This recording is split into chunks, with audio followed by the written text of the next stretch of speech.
Assalamualaikum warahmatullahi wabarakatuh. Izin memperkenalkan diri, kami perwakilan dari kelas 11 MIPA 4. Di sini kami akan menyajikan masakan yang bernama karedok, khas Sunda dari Jawa Barat.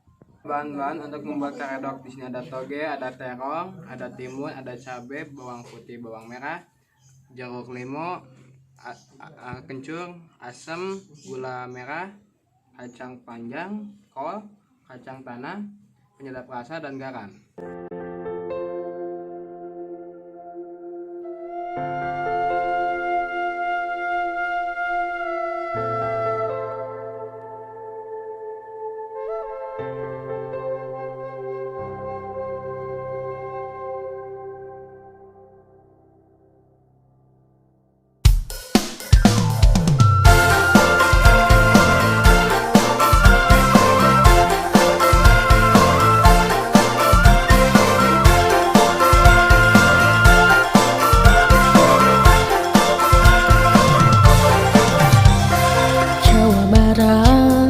Mutiara Nusantara,